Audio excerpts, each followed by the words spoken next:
പക്ഷെ പലപ്പോഴും മറ്റുള്ള മേഖലകൾ, രാജ്യങ്ങൾ, വ്യക്തികൾ ഇതൊക്കെ വേണ്ടിയിട്ട് പ്രാർത്ഥിക്കുന്നതിന് വേണ്ടിയായിരിക്കും എനിക്ക് തന്നിട്ടുള്ളത്. അതുകൊണ്ട് തന്നെ പിന്നെ പ്രാർത്ഥിച്ചു കഴിയുമ്പം എനിക്ക് ഒരുപാട് സന്തോഷം ഉണ്ടാകാറുണ്ടായിരുന്നു.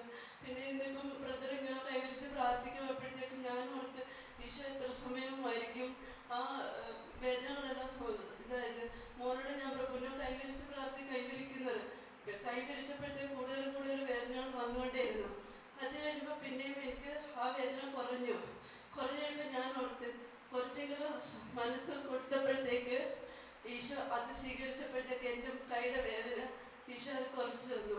പിന്നെ അടുത്തിരുന്ന വ്യക്തി പറഞ്ഞത് നമ്മുടെ സഹനങ്ങൾ ഈശോയെ ആശ്വസിപ്പിക്കുന്നതാണ് എന്ന്.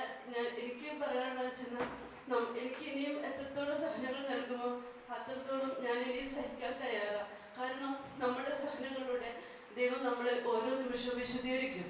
നമ്മുടെ വിശദീകരണം ആഗ്രഹിക്കുന്ന ആ ഈശോ നമ്മുടെ സഹനങ്ങളിലൂടെ മാത്രമേ നമ്മൾക്ക് വീണ്ടും വീണ്ടും കൂടുതലായിട്ട് ഈശോയോട് ചേർന്ന് പോകാൻ പറ്റുള്ളൂ.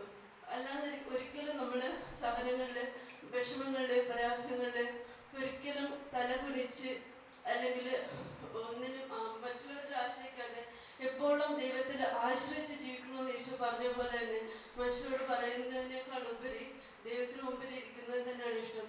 എന്ന് വെച്ചാൽ ഞാൻ ഈ RRC ധ്യാനകേന്ദ്രം ഒന്നുള്ളതുകൊണ്ട് മാത്രമാണ് ഇത്രയും കാലം ഞാൻ നിങ്ങളുടെ മുമ്പിൽ ഇങ്ങനെ നിൽക്കാൻ പഠിച്ചാൽ എൻ്റെ ഓരോ സന്ദർഭങ്ങളും എനിക്ക് ആരോടും പറയാൻ പറ്റാത്ത രീതിയിലുള്ള വിഷമങ്ങൾ, പ്രയാസമുണ്ട്. ആരോടെങ്കിലും കടം മേടിച്ചിട്ടാണെങ്കിൽ ഞാൻ അവിടെ നിന്ന് ഓടി ഞാൻ ഇവിടെ വരും. ജോർജ് പുതുക്കിഴി വെച്ചിട്ടുണ്ടായിരുന്നു 10 രൂപ മതിയായിരുന്നു. എന്നാൽ ഇപ്പോൾ അത് 23 രൂപ എന്തെങ്കിലുമൊക്കെ. എന്നാൽ പോലെ ഞാൻ ഒറ്റയ്ക്ക് അല്ലെങ്കിൽ മോനുമായിട്ടാണെങ്കിൽ ഞാൻ ഓടി വരും. ഇവിടെ വന്ന് പ്രാർത്ഥിച്ചു കഴിയുമ്പോൾ മിക്കവാറും എൻ്റെ മാർഗത്തിൻ്റെ പ്രതിസന്ധികളെല്ലാം മാറിപ്പോയിട്ടുണ്ട്. അതുകൊണ്ട് ഇനിയും എനിക്ക് വേണ്ടിയിട്ട്, എൻ്റെ മോന് വേണ്ടിയിട്ട് പ്രാർത്ഥിക്കണം. സന്തോഷത്തോടുകൂടി എനിക്കൊന്ന് മാത്രമേ പറയാനുള്ളൂ.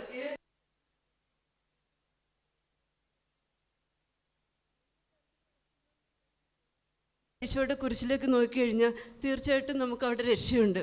ഈശോയോട് പലപ്പോഴും ഓരോരോ കാര്യങ്ങൾ, എൻ്റെ പ്രയാസങ്ങളുണ്ടാകുമ്പം പല കാര്യങ്ങളും ഈശോ എന്നെ പഠിപ്പിക്കാറുണ്ട്. Praise the Lord.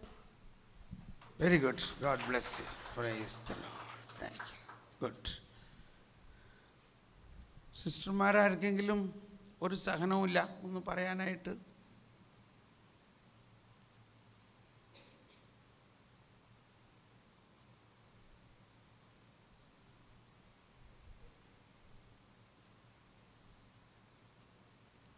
ആരോ വരാനുണ്ട്, ഒരാൾ കൂടി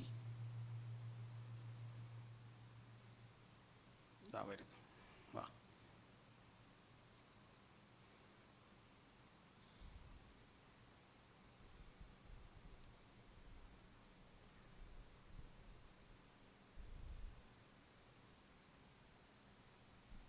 പ്രൈസ് ദി ലോർഡ്. എനിക്ക് പറയാനാണെങ്കിൽ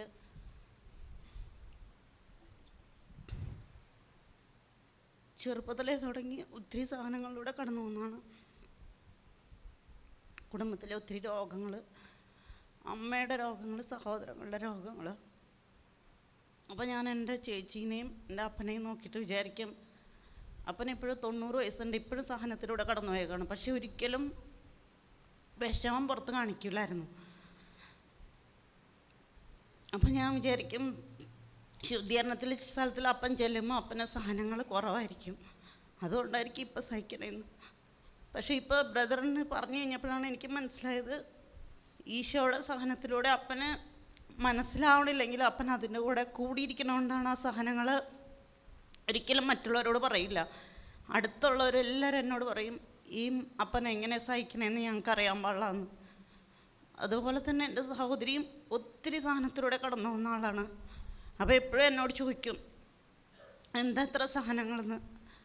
അപ്പോൾ ഞാൻ പറയും, ശുദ്ധീകരണ സ്ഥലത്തിൽ ചെല്ലുമ്പോൾ കുറച്ച് സഹനങ്ങൾ ഉണ്ടാവുള്ളായിരിക്കും. പക്ഷേ എനിക്ക് ഇപ്പോഴാണ് മനസ്സിലായത്, എനിക്ക് പറഞ്ഞു കൊടുക്കാൻ പറ്റും. സങ്കീർത്തനം 55 പറഞ്ഞിരിക്കുന്ന പോലെ ഈശോയുടെ സഹനത്തിലൂടെ ഇപ്പോൾ കൂടിച്ചേരാനുള്ള ഒരു അവസരമാണ്. അതോടുകൂടി ആ മകളുടെ വിശുദ്ധീകരണമാണ് നടന്നുകൊണ്ടിരിക്കുന്നത്. Praise. Thank you very much. God bless you. Thank you. അതോടൊപ്പം